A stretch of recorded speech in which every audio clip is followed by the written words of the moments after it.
Ever since I was a child, I've been fascinated by the idea of dinosaurs. But I never really thought about them having a connection with Britain.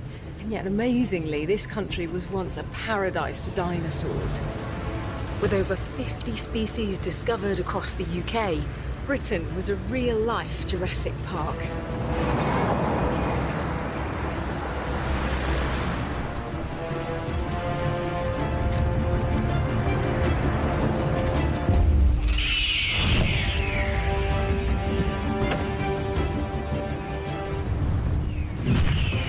Britain used to be home to the world's most terrifying predators: raptors, tyrannosaurs, and flying reptiles, pterosaurs.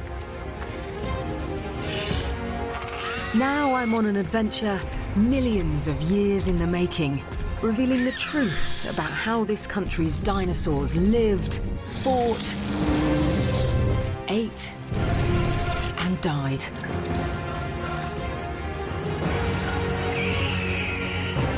In a time when Britain was ruled by dinosaurs.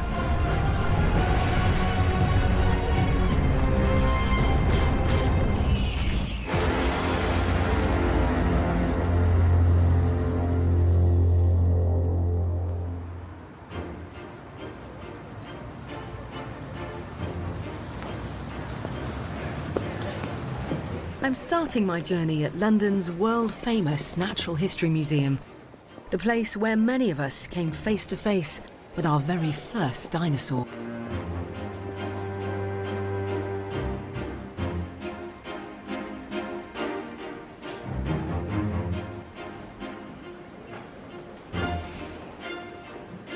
I first came here with my grandparents when I was 6 years old. I can still recall the sense of wonder walking into this great hall and craning my neck to try and understand the size of Dippy the Diplodocus here. Even now, I can still conjure up that sense of awe. And the Natural History Museum doesn't just display these amazing dinosaurs, they also further our understanding of these prehistoric creatures through cutting-edge research.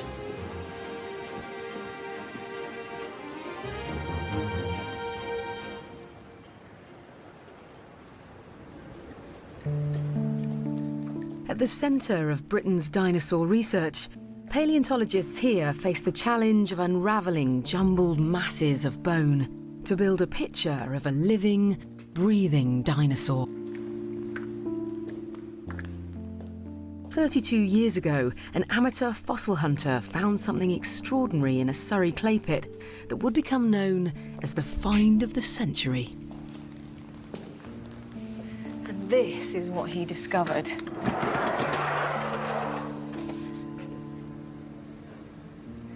Nothing like this enormous claw had ever been seen in the world before. Scientists from the museum returned to the site and uncovered almost half a complete skeleton, enough to fill 3 vans. The creature had a curious, long skull with ferocious teeth. It was obviously some kind of new flesh-eating dinosaur, the largest ever discovered in Europe. But what was it, and why did it look so different from other meat-eaters? The first tangible clue was this tiny fossil found in the dinosaur's rib cage. It sent shockwaves through the scientific community. It was a fish scale, and closer inspection revealed that it was partially corroded by acid, stomach acid.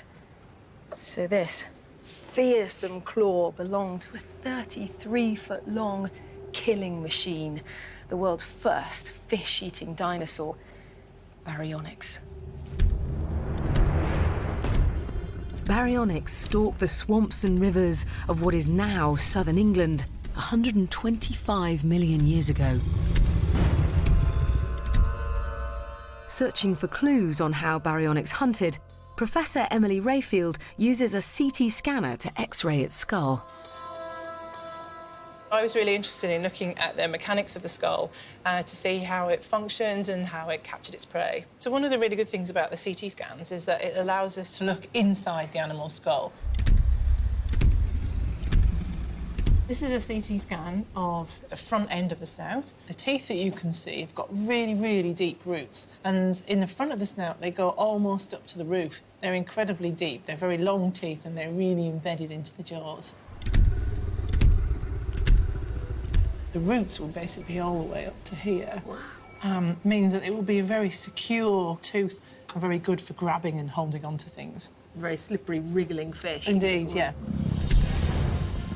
It's estimated Baryonyx needed to hunt down 60 pounds of fish a day in order to survive, the equivalent of nearly 1,000 fish fingers. The fish they were hunting were sizable, weren't they? These were big fish, yeah, so they were up to like 2 metres or more. So they were pretty substantial. They're not the kind of tiddly little fish that you might think of living in rivers in the modern-day Surrey or whatever. These were pretty big fish.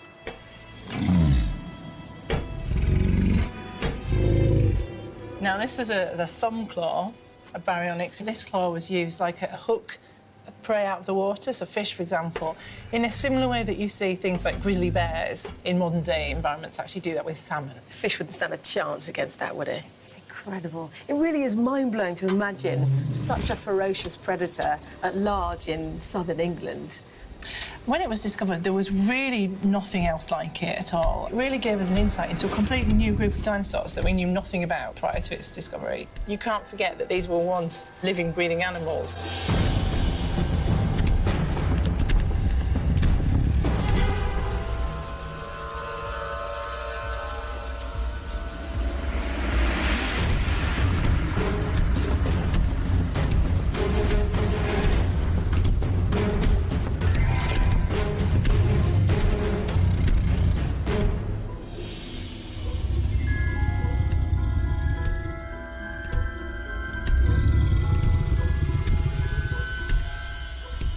Baryonyx was a 2-ton Terminator, always on the lookout for its next meal.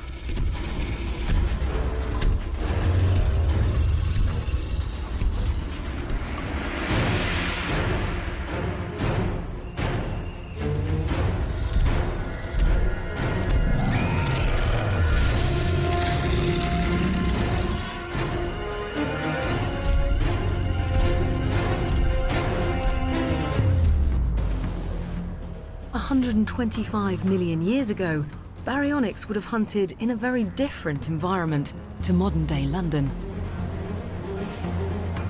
Britain was much closer to the equator, and the south was a steamy, tropical wetland of rivers and lakes. Baryonyx wasn't a fussy eater. Alongside the fish scales found in its stomach were the remains of another dinosaur, thought to be a baby Iguanodon.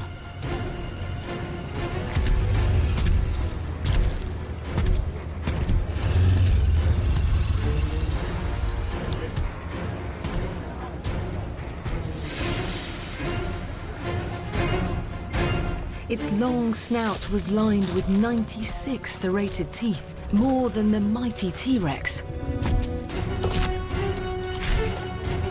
Like a crocodile, Baryonyx could breathe through its nostrils while its head was in the water, just waiting to pounce on its prey. This powerful predator used its enormous razor-sharp claws to sweep fish from the water.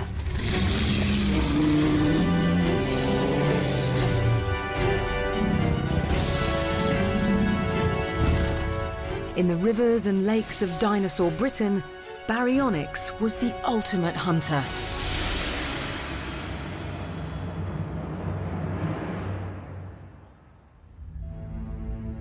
Britain was once home to over 50 different species of dinosaur. These prehistoric animals existed on Earth 850 times longer than modern human beings, a mind-boggling 165 million years. There were 3 ages of dinosaur: Triassic, Jurassic, and Cretaceous.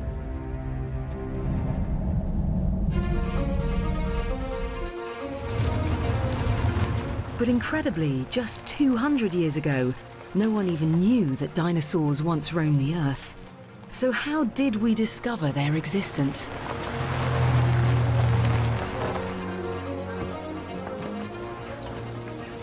I'm on my way to see where the very first bone in the world to be identified as a dinosaur was discovered. And it was found right here in Britain, just north of Oxford in a village called Stonesfield. 40 feet underground.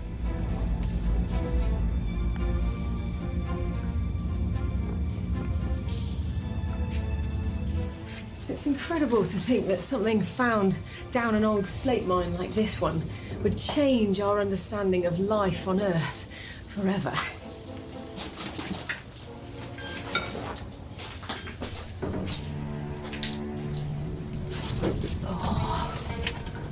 It's looking really tight down there. Oh, no. Did I tell you I was claustrophobic?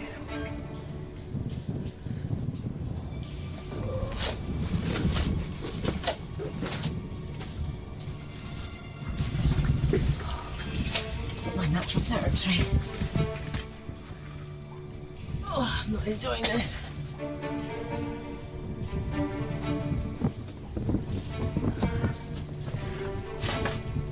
These marks were left by a miner down here some 100 years ago.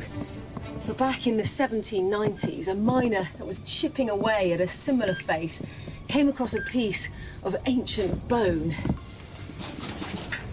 It was clearly part of a large jaw because it was filled with vicious-looking teeth, but it was unlike anything that had ever been seen before anywhere on Earth.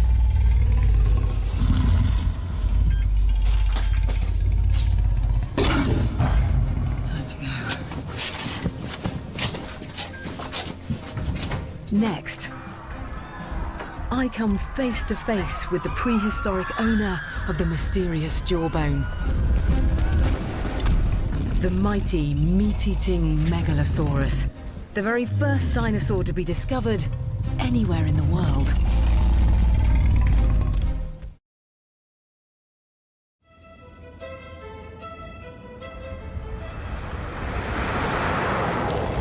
My fascination with dinosaurs began in my infant class of primary school, and my love of wildlife has grown since then. But I think because dinosaurs capture all our imaginations, it's easy to forget that they were once living, real animals. I want to uncover the hidden stories of Britain's dinosaur past, how they lived, how they fought, what they ate, and how they died.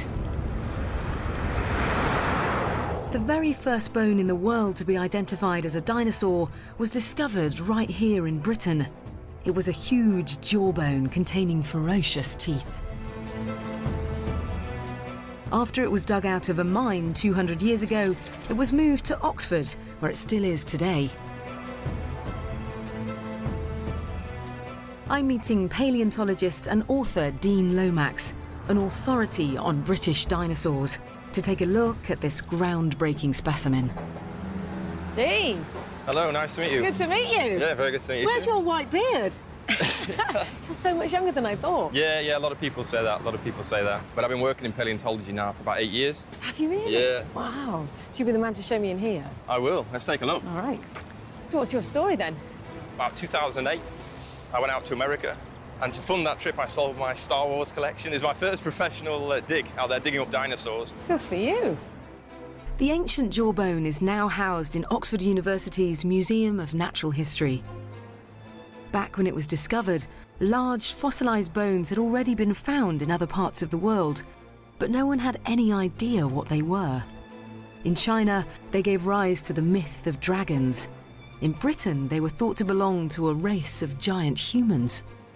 Well, Ellie, if there was one dinosaur specimen to rule them all, and this is it.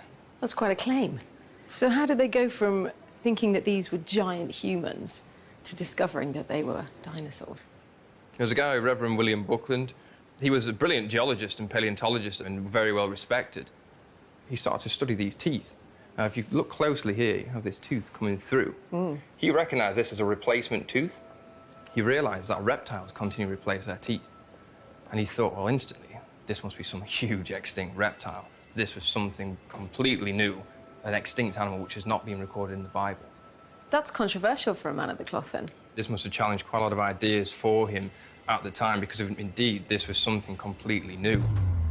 In 1824, Buckland named this find Megalosaurus, which means great lizard. It's the world's first ever recorded account of a dinosaur.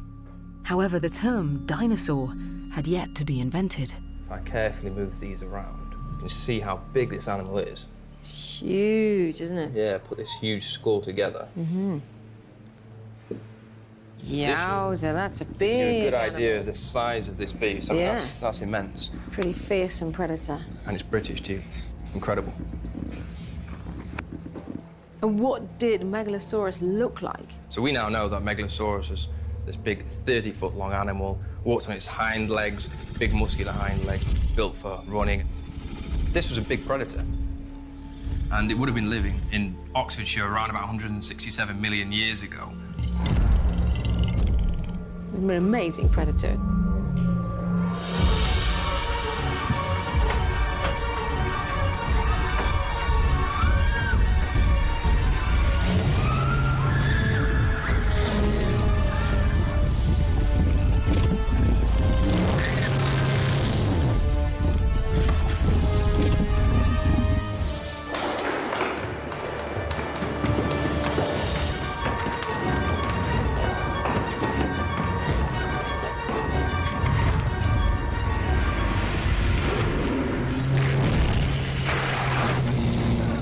Megalosaurus was the largest theropod or meat-eating dinosaur of its time.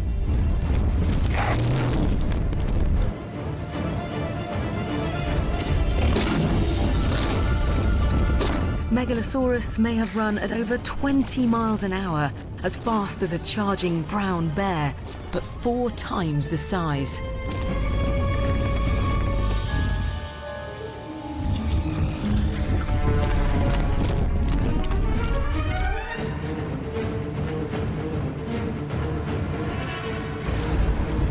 Megalosaurus weighed over a ton, the same as a small car. In order to sustain its body size, it fed on large prey.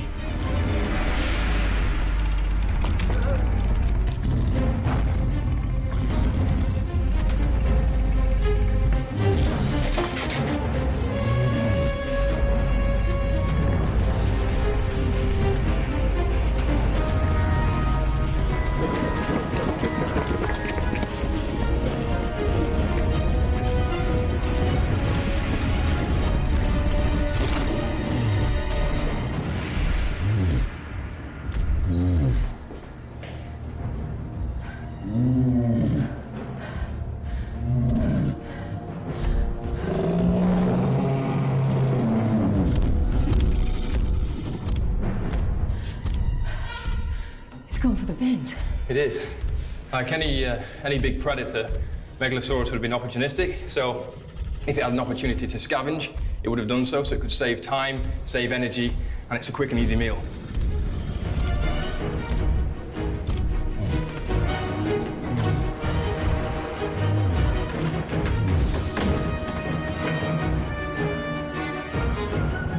Megalosaurus, the first dinosaur to be discovered in the world, and it lived right here in Oxford 167 million years ago.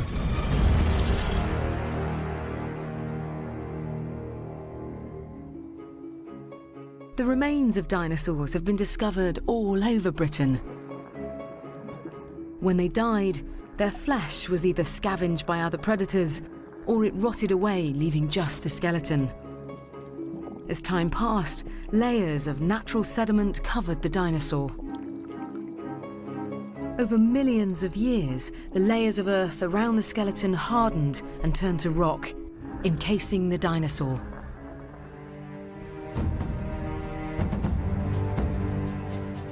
I've returned to London's Natural History Museum to discover how modern techniques are being used to unlock the secrets hidden deep inside the rocks. Mark Graham is the museum's fossil preparator. So what's inside this? Well, this one is part of a collection of dinosaur material from Oxfordshire. And if we just look underneath here, Ellie, there is Wow! a dinosaur bone. That's fantastic. So when you opened that up, that was the first time it had been seen in how many millions of years? Well, this is about 165 million years old. So quite some time. And that's part of the thrill of this job, really. That's never been seen by any human ever before. That's such a moment. Do you still get that excitement even now? Every single time. It's fantastic. And very often, as was the case with this one, it's just a tiny little fragment of bone that's noticeable from the side.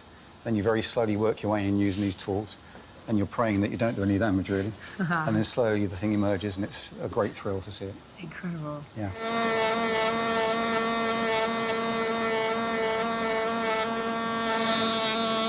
I sometimes feel like a dentist when I'm doing this. How have techniques changed since the days of the early fossil collectors? Well, we're still trying to get rock off of bones, so to that extent it hasn't changed very much at all. But the early ones would have spent hours and hours just by candlelight using chisels and hammers to remove the rocks. We're using tools these days which are power-driven, like these ones here. There's a compressed air chisel. But when it comes in a plaster jacket, as this one has, we have to remove the jacket, and we use things like this rotary drill that's diamond encrusted. It can take hundreds or thousands of hours of work. Really? Especially if you've got a large skeleton to reveal. This block itself will probably take, I don't know, something like 50 or 60 hours just to reveal the bones that are inside of here. And all of this detailed work in revealing this fossil, I think gets taken for granted when we walk past these incredible specimens in the museum. Yeah.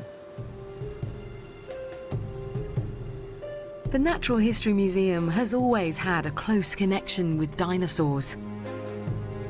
It was founded by Sir Richard Owen, the same man who invented the name Dinosaur, which means terrible lizard. Celebrating the latest scientific knowledge of the time, these huge dinosaur sculptures were unveiled at Crystal Palace in South London in 1854. The Victorian public was captivated.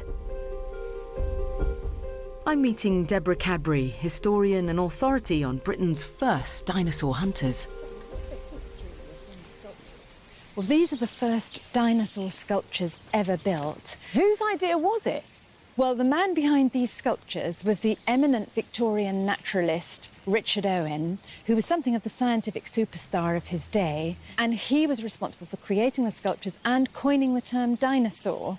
And, you know, it was magic. The idea just caught on in 1840s Victorian Britain. Incredible. So he was something of a showman then? He was really putting something on? He was an absolute showman. Dinomania just took off. The idea that there was an age of reptiles before the age of mammals and man, it really was staggering to Victorians hearing about it for the first time. It opened people's eyes to this great abyss of prehistory. These sculptures were sort of best guesses, really, with the information they had, but we now know them to look slightly different to this. Slightly, I mean, they're terribly inaccurate.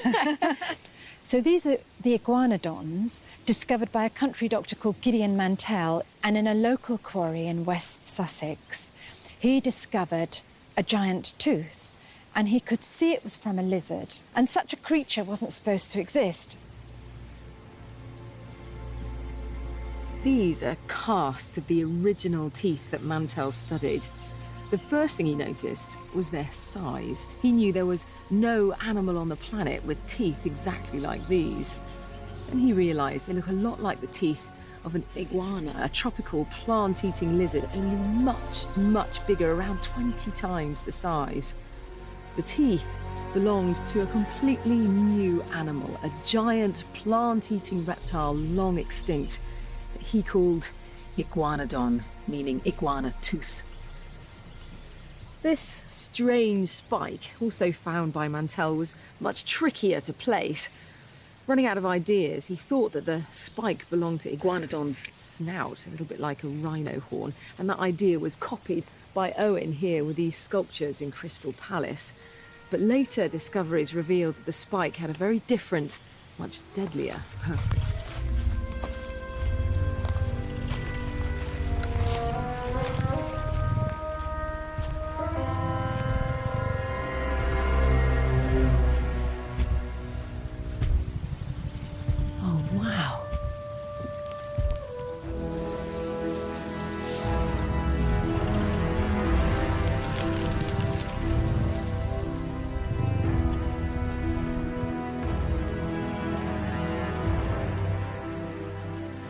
And this is Iguanodon, the second dinosaur in the world to be discovered right here in Britain. We now know Iguanodon looked very different to the Victorian interpretation. This 35-foot herbivore had smaller forelimbs, and it could stand upright on its hind legs to feed from higher branches.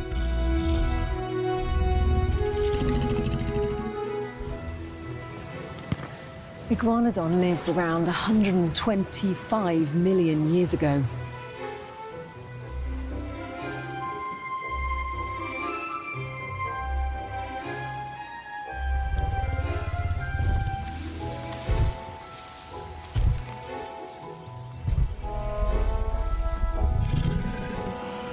And there you can see that spike that Owen and Mantell puzzled over. It isn't a nose spike as it is on these sculptures around here, but it's actually a thumb spike, which was used to maneuver branches and leaves into its mouth.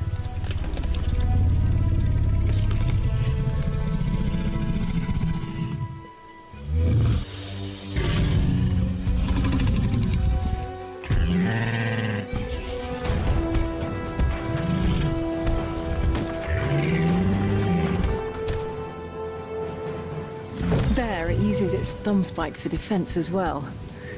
If that dinosaur was real, it would be feeling pretty sore right now. Iguanodon could run at 15 miles an hour, the same as the average human. 125 million years ago, it was one of the biggest, strongest, and best adapted plant eaters in Britain. Next, I come face to face with Britain's pack-hunting dinosaurs.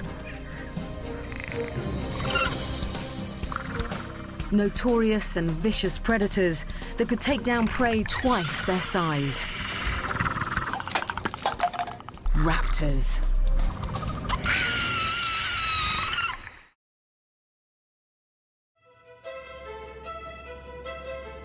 I'm on a journey around Britain, finding evidence of this country's hidden dinosaur past.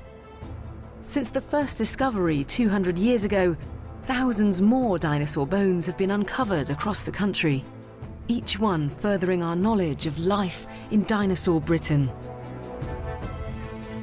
I've come to see a remarkable specimen from one of the most notorious and vicious dinosaurs ever to have walked the earth.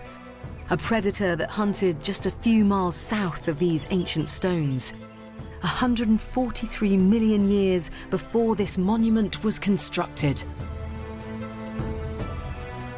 Look what you've got in your bag, your dinosaur bag. All right. Well, let me show you very carefully. Open this up. I'll pull it out. Now this is a piece of jaw from a dinosaur. It's called Nuthetes destructor. Very, very cool name. Oh, what a lovely piece. Yeah, you see the detail of the teeth as well on there. Yeah. See the serrations.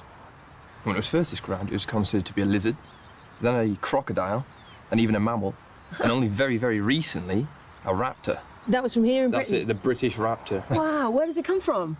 It comes from about an hour away from here. It's at on the Isle of Purbeck, the Jurassic coast. How can they tell from this just tiny piece of jawbone that it belonged to a raptor? Because we only have this fragment, and we also have a couple of isolated teeth, we have to look at more complete remains of raptors all found across the world. So, what springs to mind the most famous velociraptor made famous by Jurassic Park? How like that velociraptor from the movie was this? Velociraptor would have been about probably 3 feet tall, about 6.5 feet long, so nowhere near the size in Jurassic Park. And our Nuthetes was probably about the size of a turkey. No! Yeah, pretty vicious turkey though. Was it? Yeah, I'm sure it was. So what do we know about how it looked and what it did? Nuthetes, much like the majority of raptors, would have been walked on its 2 hind legs. It would have had this sickle-shaped claw on its foot, killing claw. It would have had 3 claws on its hands. Wow, that's a description.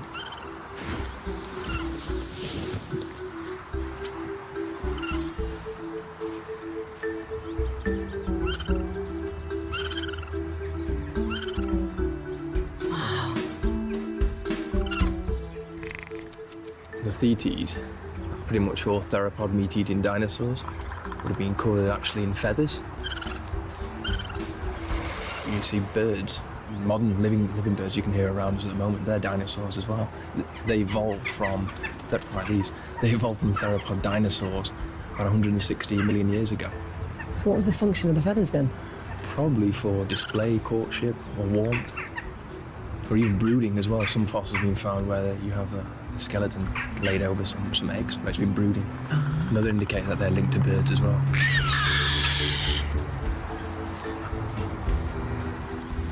What sort of things did they prey upon? Well, Nuthetes would have preyed upon anything that could get its claws into, really.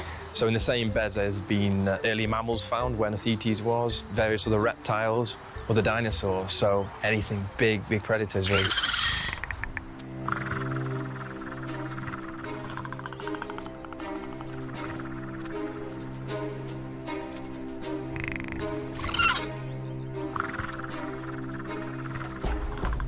There's evidence that raptors, like Nuthetes, may have hunted together in packs.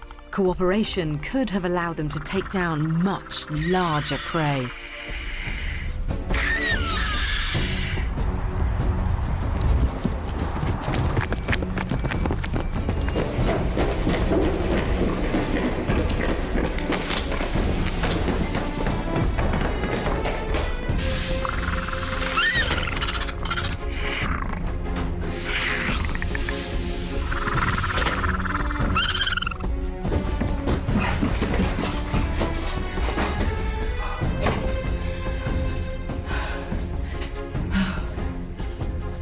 We lost it.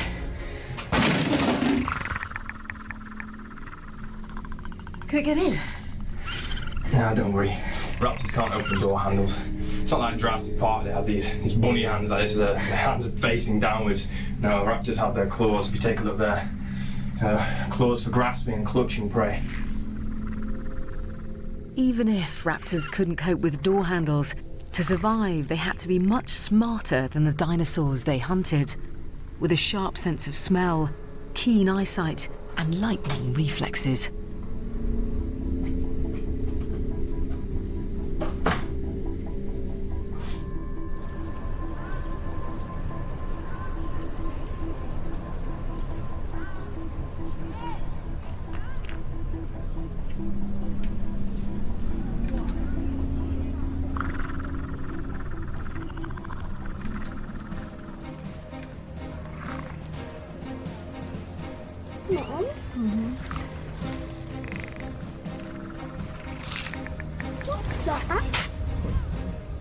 Just like their modern relatives, birds of prey, these fast, fierce predators would have made quick meals of their victims.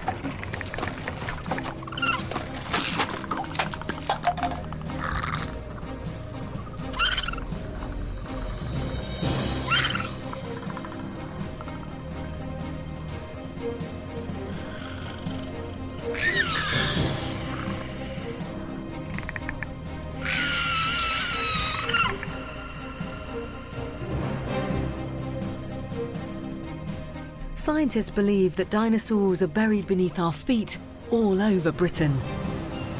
But it's on our coastline where they're most likely to be found.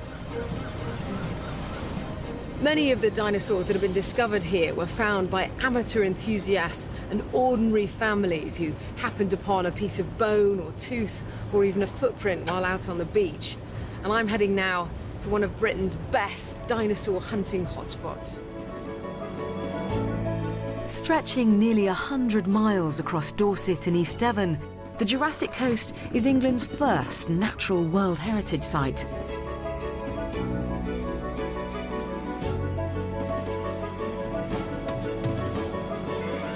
With exposed rock dating back 240 million years, severe storms and natural erosion can lead to the discovery of dinosaur bones that have been locked away for millions of years.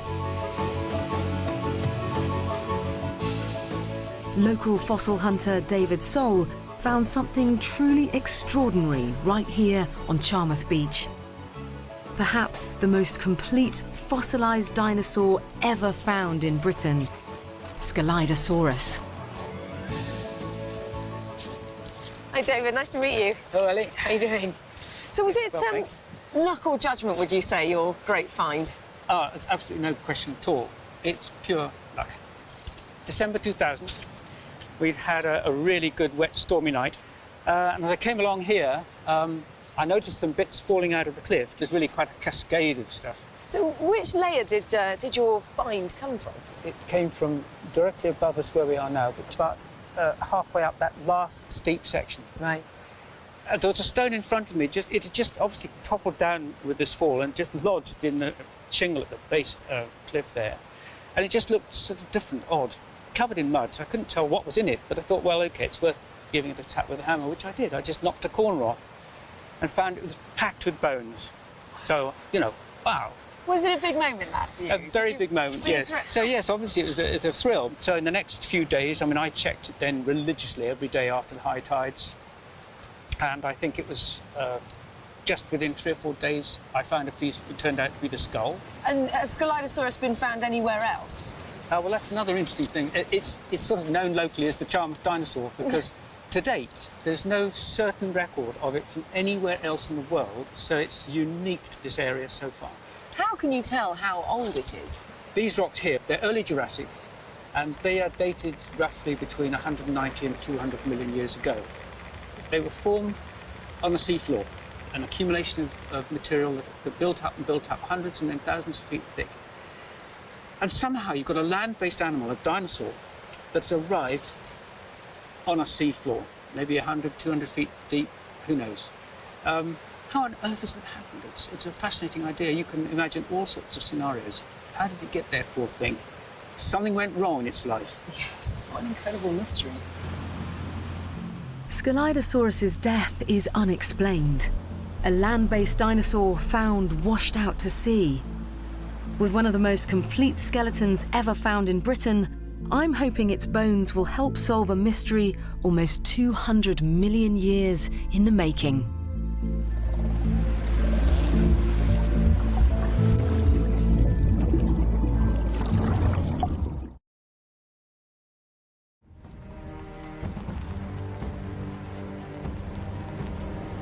I'm on a journey around Britain, discovering the secrets of the towering herbivores and killer carnivores that once roamed this land. I've come face to face with the world's first dinosaur discovery, the mighty Megalosaurus, and learned that raptors were actually covered in feathers. But now I'm heading to Bristol Museum to try and solve a 195-million-year-old mystery. How a land-based dinosaur, Scelidosaurus, ended up dead on the sea floor and perfectly preserved. I'm meeting Professor of Paleontology, Mike Benton, in search of answers. Wow, there's so much of it. It's the most fantastic specimen. It's most unusual to find a dinosaur as complete as this. But it turns out also it has another importance, that it's the very first armoured dinosaur that ever existed on the Earth. And I think the most extraordinary thing is that all the bits are in the right places. You know, the head, the whole skeleton, the arms and the legs and so on. And most extraordinary of all, very unusual, is to find all of the armour plates more or less exactly as they would have been. Scelidosaurus was 13 feet long and a herbivore, with armour plates to protect it from predators. It lived around 195 million years ago in the early Jurassic period. Southern Britain would have looked very different from how it does today. The UK was closer to the equator and made up of a series of small islands. The weather was hot and unpredictable, with powerful storms and flash floods.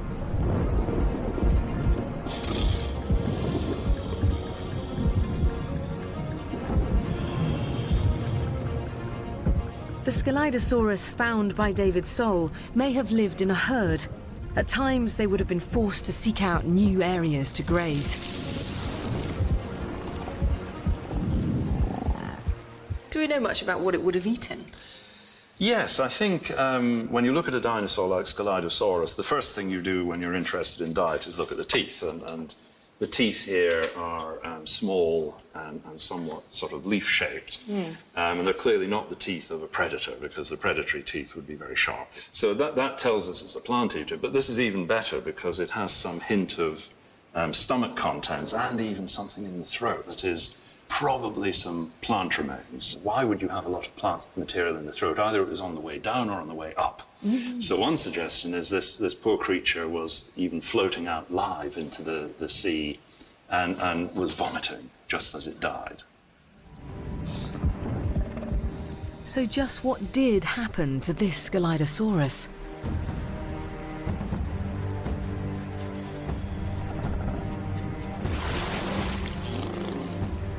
With short legs, standing just over 3 feet tall and weighing around 50 stone, this land-based animal was not a strong swimmer and was vulnerable to extreme weather conditions and treacherous swollen rivers.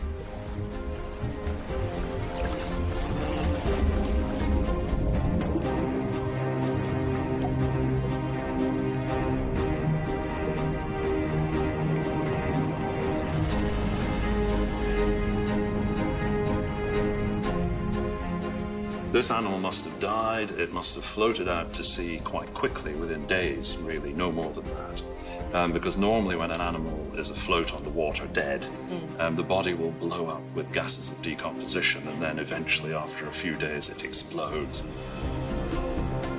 It didn't do that.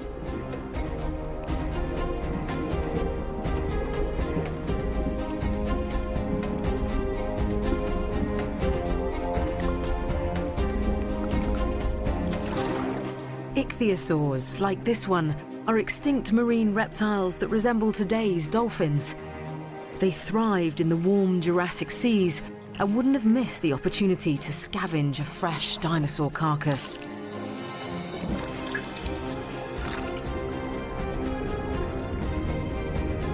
While some Scelidosaurus were eaten, others drifted to the sea floor.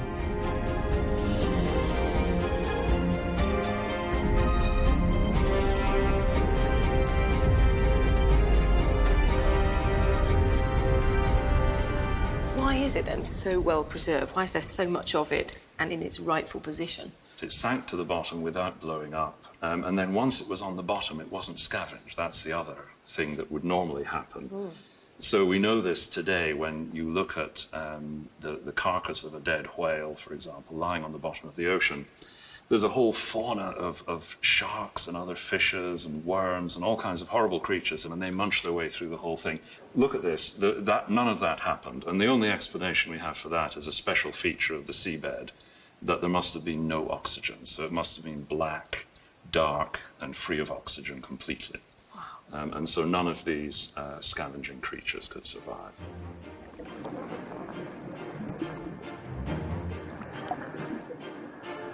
Over millions of years, layers of sediment turned to stone, with the bones and teeth of the Scelidosaurus encased, intact. As the skeleton was buried deeper over time, the original material began to be replaced with minerals from the surrounding sediments.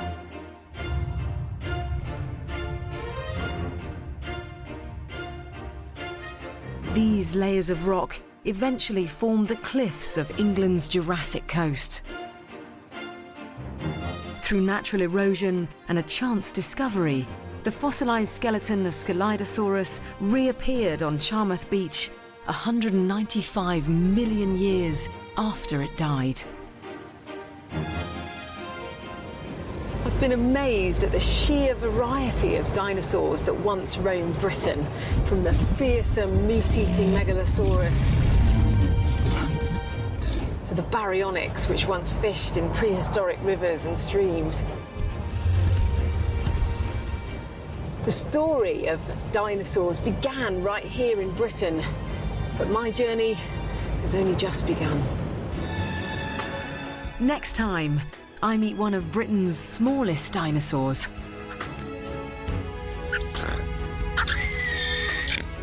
Tallest dinosaurs. And come face to face with Britain's very own Tyrannosaur.